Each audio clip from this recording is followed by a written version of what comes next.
Catequesis número 54 de la Teología del Cuerpo, recibida por San Juan Pablo II el miércoles 28 de enero de 1981. Esta teología está titulada Santidad y respeto del cuerpo en la doctrina de San Pablo, o bien la encontramos como la pureza de corazón según San Pablo. Escribe San Pablo en la primera carta a los tesalonicenses: Esta es la voluntad de Dios, vuestra santificación, que os abstengáis de la fornicación, que cada uno sepa mantener su propio cuerpo en santidad y respeto, no con afecto libidinoso como los gentiles que no conocen a Dios. Primera de Tesalonicenses 4, del 3 al 5. Y después de algunos versículos continúa: que no os llamó Dios a la impureza, sino a la santidad. Por tanto, quien estos preceptos desprecia, no desprecia al hombre, sino a Dios, que os dio su Espíritu Santo. Primera de Tesalonicenses 4, del 7 al 8. A estas frases del apóstol hicimos referencia durante nuestro encuentro del pasado 14 de enero. Sin embargo, hoy volvemos sobre ellas porque son particularmente importantes para el tema de nuestras meditaciones. La pureza de la que habla Pablo en la primera carta a los tesalonicenses 4, del 3 al 5 y del 7 al 8, se manifiesta en el hecho de que el hombre sepa mantener el propio cuerpo en santidad y respeto, no con afecto libidinoso. En esta frase, cada palabra tiene un significado particular y por lo tanto merece un comentario adecuado. En primer lugar, la pureza es una capacidad, o sea, en el lenguaje tradicional de la antropología y de la ética, es una actitud, y en este sentido es virtud. Si esta capacidad, es decir, esta virtud, lleva a abstenerse de la impureza, esto sucede porque el hombre que la posee sabe mantener el propio cuerpo en santidad y respeto, no con afecto libidinoso. Se trata aquí de una capacidad práctica que hace al hombre apto para actuar de un modo determinado y al mismo tiempo para no actuar de modo contrario. La pureza, para ser esta capacidad o actitud, obviamente debe estar arraigada en la voluntad, en el fundamento mismo del querer y del actuar consciente del hombre. Tomás de Aquino, en su doctrina sobre las virtudes, ve de modo aún más directo el objeto de la pureza en la facultad del deseo sensible, al que él llama appetitus concupiscibilis. Precisamente, esta facultad debe ser particularmente dominada, ordenada y hecha capaz de actuar de modo conforme a la virtud, a fin de que la pureza pueda atribuírsele al hombre. Según esta concepción, la pureza consiste ante todo en contener los impulsos del deseo sensible, que tiene como objeto lo que en el hombre es corporal y sexual. La pureza es una variante de la virtud de la templanza. El texto de la primera carta a los tesalonicenses, capítulo 4, del 3 al 5, demuestra que la virtud de la pureza, en la concepción de Pablo, consiste también en el dominio y en la superación de pasiones libidinosas. Esto quiere decir que pertenece necesariamente a su naturaleza la capacidad de contener los impulsos del deseo sensible, es decir, la virtud de la templanza.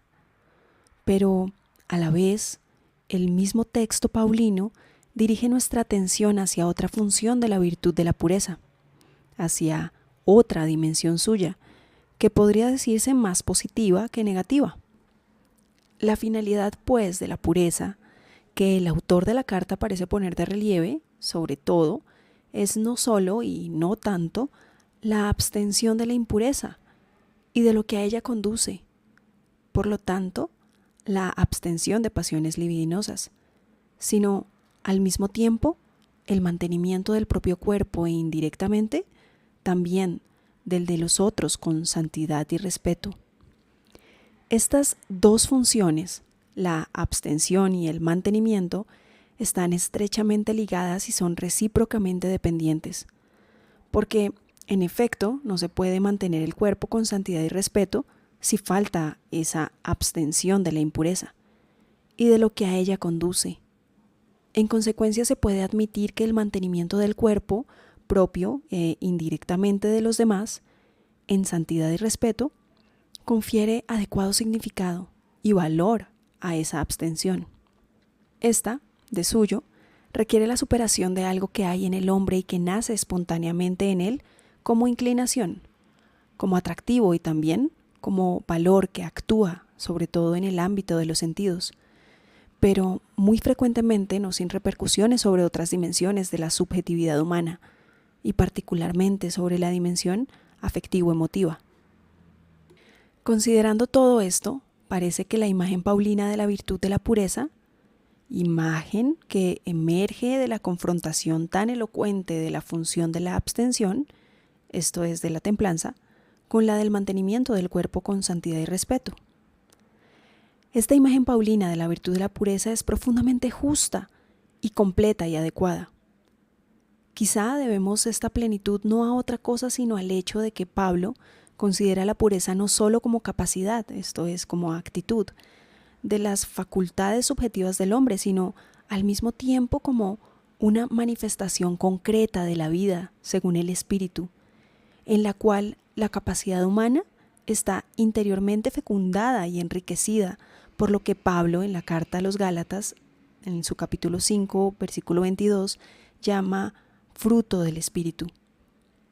El respeto que nace en el hombre hacia todo lo que es corpóreo y sexual, tanto en sí como en todo otro hombre, varón y mujer, se manifiesta como la fuerza más esencial para mantener el cuerpo en santidad.